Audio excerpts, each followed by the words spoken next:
நம்ம நாட்ல அல்லது இந்த சமூகத்துல பார்த்தோம்னா, ஒடுக்கப்பட்ட மக்களிலும் ஒடுக்கப்பட்ட, எல்லா வகையிலும் இந்த சமூகத்துல புறக்கணிக்கப்பட்ட, மிக மிக மிக அளவுக்கு மோசமான அபியூஸ்க்கு உள்ளாக்கப்பட்ட மக்களா இருக்கிறவங்க யாருன்னு பார்த்தோம்னா, இந்த டிரான்ஸ்ஜெண்டர்ன்னு சொல்லக்கூடிய திருநர் மக்கள சொல்லலாம். சமூகத்துல இன்னைக்கு வரைக்கும் எந்த விதமான அங்கீகாரமும் குடுக்கப்படாமல், ஒரு ஒரு மக்கள் சமூகத்தையே நம்ம வச்சுட்டு இருக்கோம் அப்படின்னா, அதுக்கு நம்ம அவமானப்படணும். வெட்கி தலைகுனியணும். ஆனா, அப்படிப்பட்ட ஒரு சூழல்ல தான் இன்னைக்கு திருநர் சமூக மக்கள நம்ம இந்த சமூகத்துல வச்சுக்கிட்டு இருக்கோம்.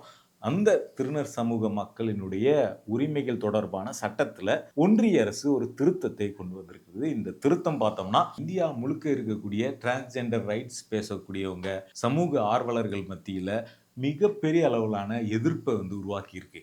அடிப்படையில ஒரு டிரான்ஸ்ஜெண்டர் என்பவர் யார்? அப்படிங்கிற அந்த டெஃபினிஷன்லயே இந்த சட்டம் கை வச்சிருக்கு. இது மிக மிக மோசமான சட்டம். இது டிரான்ஸ்ஜெண்டர்களை தண்டிக்கக்கூடிய வகையில, டிரான்ஸ்ஜெண்டர்களை கிரிமினலைஸ் பண்ணக்கூடிய வகையில இந்த சட்டம் வந்திருக்குது அப்படிங்கிறது தான் அவங்க வைக்கக்கூடிய மிக முக்கியமான குற்றச்சாட்டா இருக்கு. அப்படி இந்த சட்டத்துல என்ன திருத்தத்தை ஒன்றிய அரசு கொண்டு வந்திருக்குது?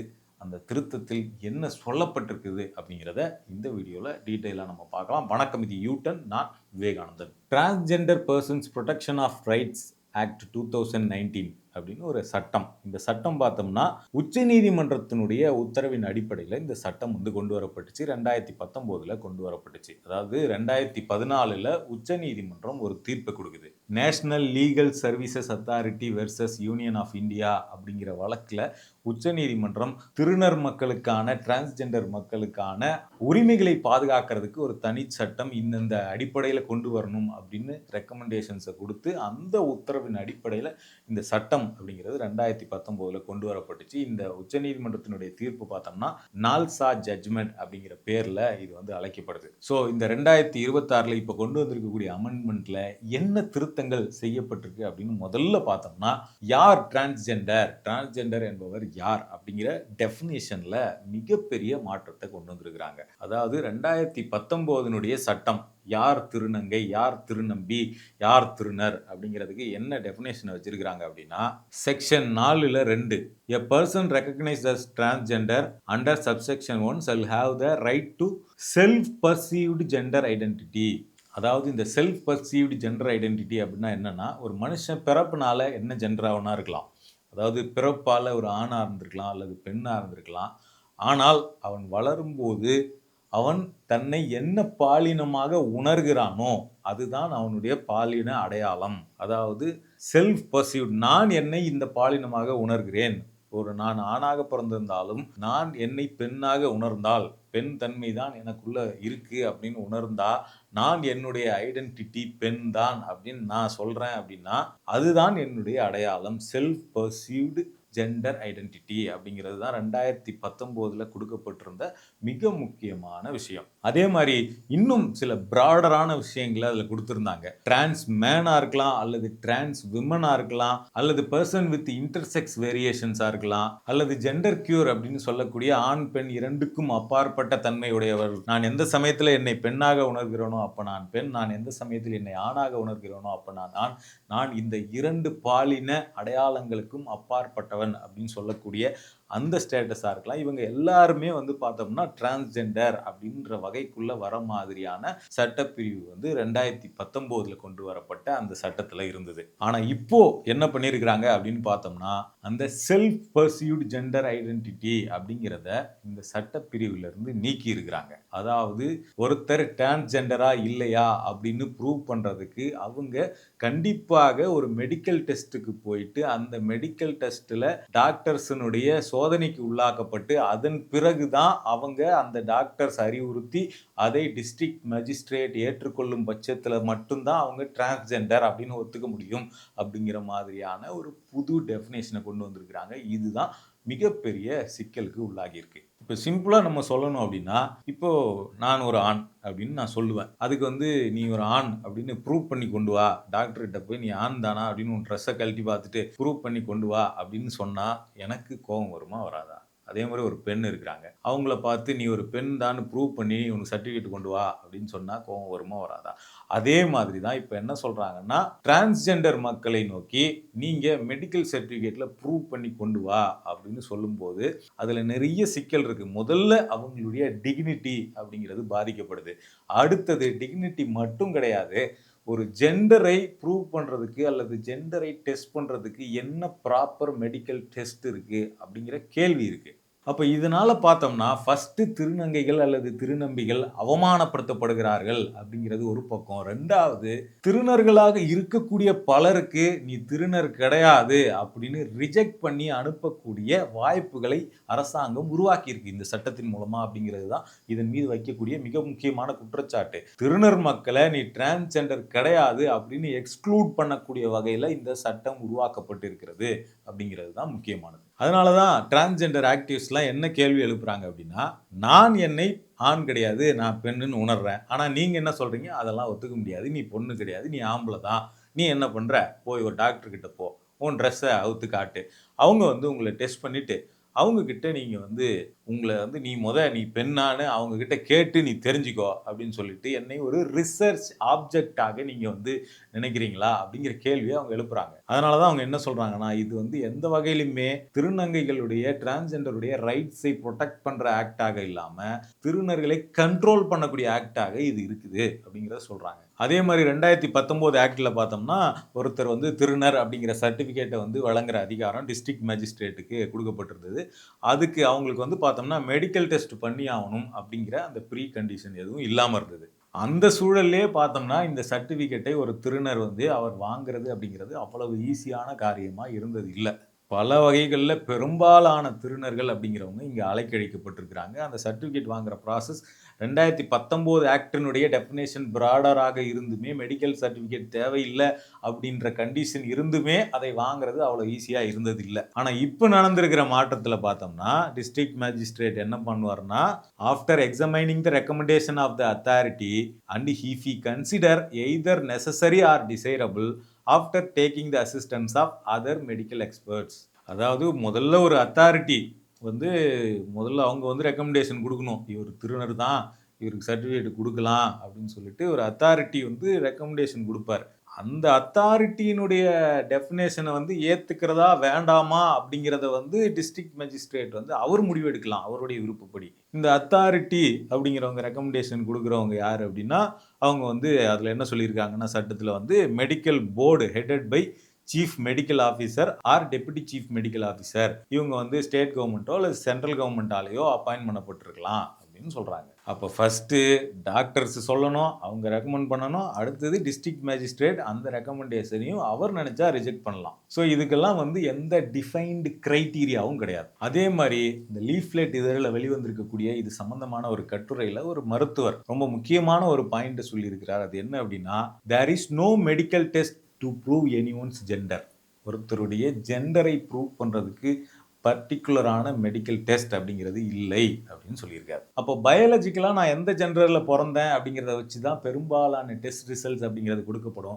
இதனாலேயே பெரும்பாலான டிரான்ஸ்ஜெண்டர்களுக்கு நீங்க டிரான்ஸ்ஜெண்டர் கிடையாது அப்படின்னு சொல்லி அவங்களுடைய வாய்ப்புகள் அப்படிங்கிறது ரிஜெக்ட் பண்ணப்படும் அப்படிங்கிறது தான் இந்த சட்டத்தில் இருக்கக்கூடிய முக்கியமான பிரச்சனை. ஸோ இப்போ அடுத்த கேள்வி, எதுக்காக ஒருத்தர் டிரான்ஸ்ஜெண்டர் அப்படின்னு அப்ரூவ் பண்ணப்படணும் கவர்மெண்டால அப்படின்னா, இந்த சமூகத்துல ரொம்ப மோசமா ஒடுக்கப்பட்டவர்களா இருக்கிறதுனால டிரான்ஸ்ஜெண்டர் அவங்களுடைய நலனுக்காகத்தான் பார்த்தோம்னா அரசாங்கத்திலிருந்து சில நலத்திட்டங்கள் அப்படிங்கிறதெல்லாம் அனுமதிக்கப்படுது. அதாவது வெல்ஃபேர் ஸ்கீம்ஸா இருக்கலாம், அவங்களுக்கான சில சிறப்பு ஒதுக்கீடுகளா இருக்கலாம், அவங்களுக்கான மருத்துவ வசதி உதவிகளா இருக்கலாம், கல்வி வேலை வாய்ப்புல இருக்கக்கூடிய சிறப்பு ஒதுக்கீடுகளா இருக்கலாம், அவங்களுடைய அந்த அந்த ஜெண்டரை மாற்றக்கூடிய அந்த சம்பந்தப்பட்ட அறுவை சிகிச்சைகளா இருக்கலாம். இது எல்லாமே வந்து பார்த்தோம்னா, அரசாங்கத்தினுடைய உதவி திட்டங்கள் வழியாக நடத்தப்படுது. இந்த உதவி திட்டங்களை ஒரு திருநர் பெறணும் அப்படின்னா, ஒரு திருநர் அப்படிங்கிற சர்டிஃபிகேட்ட அவர் வச்சிருக்கணும் அப்படிங்கிறது கட்டாயமா இருக்குது.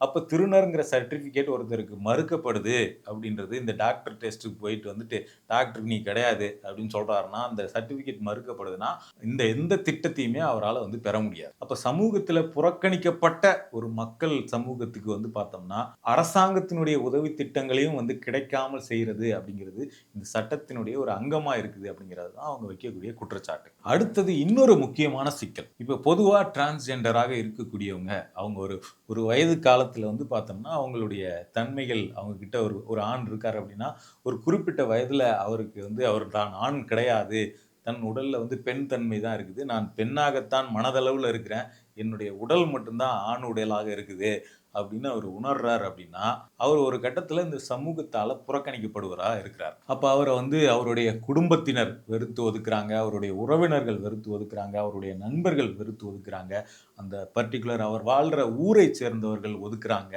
இப்படி எல்லா வகையிலும் ஒதுக்கப்பட்ட அவங்களுக்கு அடைக்கலமாக இருப்பது யார்? அவங்களுக்கு பர்ட்டிகுலரா அவங்களுடைய வாழ்க்கையை அவங்க ஒரு பெண்ணாக ஒரு ஆண் பெண்ணாக மாறிய பிறகு ஒரு பெண்ணாகவே அவர் வாழ்வதற்கான ஸ்பேஸ் அப்படிங்கிறத அவருக்கு யார் உருவாக்கி தராங்க அப்படின்னா இது சம்பந்தமாக டிரான்ஸ்ஜெண்டர் ஆக்டிவிஸ்டா இருக்கிறவங்க, டிரான்ஸ்ஜெண்டர் அமைப்புகளா இருக்கிறவங்க, என்ஜிஓஸா இருக்கிறவங்க, அல்லது வயது முதிர்ந்த டிரான்ஸ்ஜெண்டர்களா இருக்கக்கூடியவங்க, அவங்க ஒரு குழுவா வாழ்ந்துகிட்டு இருக்கவங்க, அவங்களாம் தான் வந்து பார்த்தோம்னா இப்படியான கைவிடப்பட்ட டிரான்ஸ்ஜெண்டர்களுக்கு வந்து அடைக்கலமா இருக்கிறாங்க. அப்ப இந்த அடைக்கலம் கொடுக்கிற மக்கள் இருக்காங்கல்ல, டிரான்ஸ்ஜெண்டர் சமூக மக்கள், இவங்கள அச்சுறுத்துற மாதிரியான ஒரு சட்ட பிரிவு அப்படிங்கிறது இதுக்குள்ள இருக்குது. குறிப்பா என்ன சொல்லியிருக்கிறாங்க அப்படின்னா, ஒருத்தரை வந்து கட்டாயப்படுத்தி ஃபோர்ஸ் பண்ணியோ, கம்பல் பண்ணியோ வந்து டிரான்ஸ்ஜெண்டராக ஒருத்தர் மாத்துறாங்க அப்படின்னா, அவங்கள வந்து ஆயுள் தண்டனை வரைக்கும் அவங்களுக்கு கொடுக்கக்கூடிய வகையில தண்டனை கொடுக்கணும் அப்படிங்கிற மாதிரியான பிரிவு வந்து கொண்டு வரப்பட்டிருக்கு.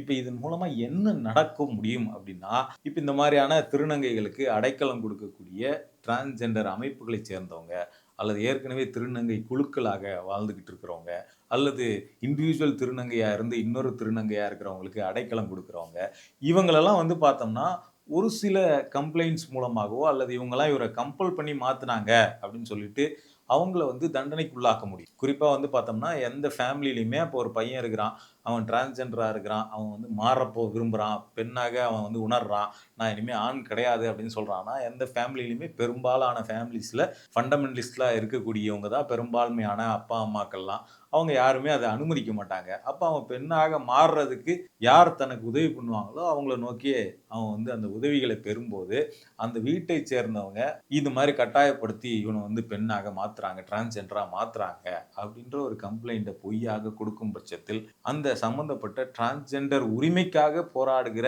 அவங்களுக்காக ஒர்க் பண்ற அமைப்புகள் தான் தண்டிக்கப்படுவாங்க. அப்போ மனதளவிலையோ சிந்தனை அளவிலையோ ஆணாக இல்லாத ஒரு நபர் ஒருத்தர் வந்து பார்த்தோம்னா பெற்றோர்களின் கட்டாயத்தின் அடிப்படையில் ஆணாகவே வாழ வேண்டிய சூழலுக்கு தள்ள வேண்டிய கட்டாயத்தை இந்த சட்டம் உருவாக்கும் அப்படிங்கிறது தான் மிக முக்கியமான குற்றச்சாட்டாக டிரான்ஸ்ஜெண்டர் தரப்புல வைக்கப்படுது. அடுத்தது அவங்களுடைய முக்கியமான இன்னொரு குற்றச்சாட்டு என்னன்னா திருநங்கைகள் மேல பயங்கரமான அட்ராசிட்டிஸ் நடக்குது, பயங்கரமான கொடுமைகள் நடக்குது, அவங்கள வந்து அபியூஸ் பண்றது நடக்குது, தாக்குறது நடக்குது, பொது வெளியில பப்ளிக்ல நடந்து போனா கூட அவங்கள வந்து டீஸ் பண்றது நடக்குது, உடல் அளவுல துன்புறுத்துறது நடக்குது.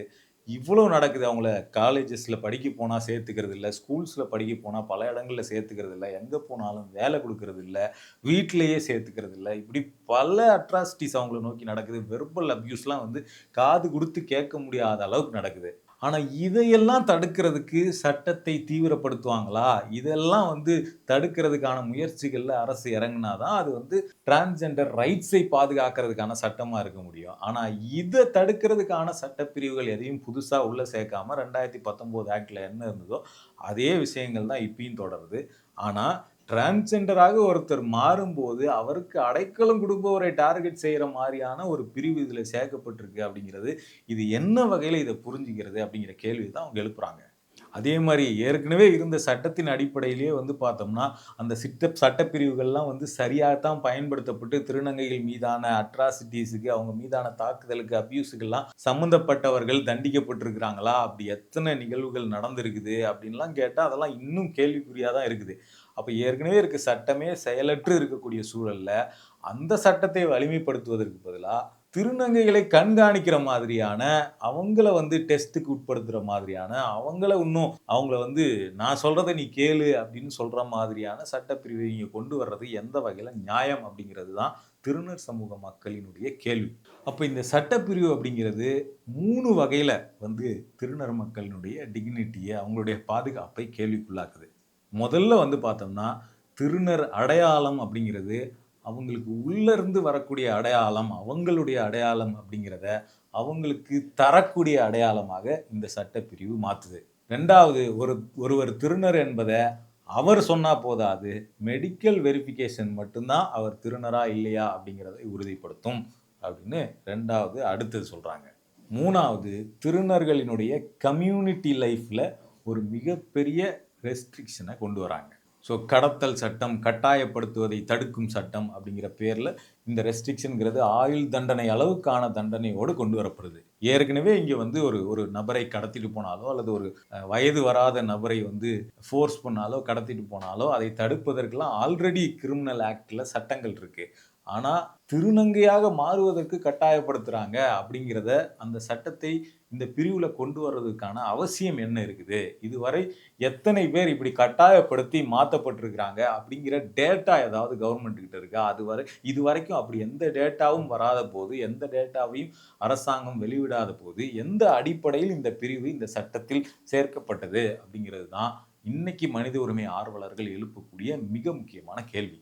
ஸோ இன்னைக்கு உலக அளவில் ஏற்றுக்கொள்ளப்பட்ட மனித உரிமை விதிகளாக இருக்கலாம், அல்லது 2014 இந்திய உச்சநீதிமன்றம் கொடுத்த தீர்ப்பாக இருக்கலாம், இது எல்லாமே சொல்லக்கூடியது என்ன அப்படின்னா, determination of gender to which a person belongs is to be decided by the person consent. அப்போ சம்பந்தப்பட்ட நபர் தான் ஒருவருடைய ஜெண்டர் என்ன அப்படிங்கிறத முடிவு பண்ண முடியும். ஒரு பயாலஜிக்கல் டெஸ்ட் முடிவு பண்ண முடியாது.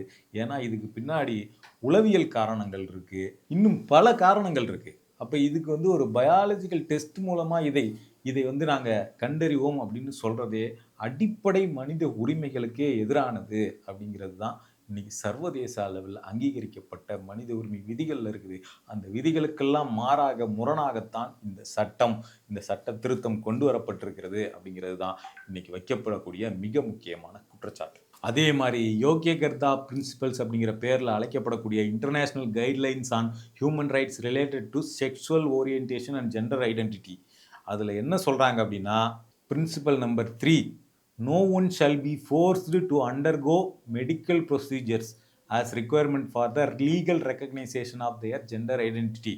யாருமே வந்து அவங்களுடைய ஜெண்டர் ஐடென்டிட்டியை லீகலாக ரெகக்னைஸ் பண்ணுறதுக்காக மெடிக்கல் டெஸ்ட்டுக்கு வந்து உள்ளே போயாகணும், நீங்கள் பண்ணிக்கிட்டு ஆகணும்னு கட்டாயப்படுத்தப்படக்கூடாது அப்படின்னு தெளிவாக சொல்கிறாங்க. அப்போ இந்த விதிகளை எல்லாம் புறந்தள்ளி விட்டு இந்த சட்டம் கொண்டு வரப்பட்டிருக்கிறது. ஸோ இதனால தான் பார்த்தோம்னா சுப்ரீம் கோர்ட் அட்வைசரி கமிட்டியே பார்த்தோம்னா இந்த சட்டத்தை நிறைவேற்றக்கூடாது அப்படின்னு சொல்லி அரசாங்கத்துக்கு கடிதம் அனுப்பியிருக்கிறாங்க. மேலும் திருநர் அமைப்புகளை சேர்ந்தவங்களும் இதுக்கு எதிராக வழக்கு போடுவோம் அப்படிங்கிறதையும் சொல்லியிருக்கிறாங்க. தொடர்ச்சியாக இந்த மாதிரியான தகவல்களை தெரிஞ்சுக்க யூ டர்னை சப்ஸ்கிரைப் பண்ணுங்கள்.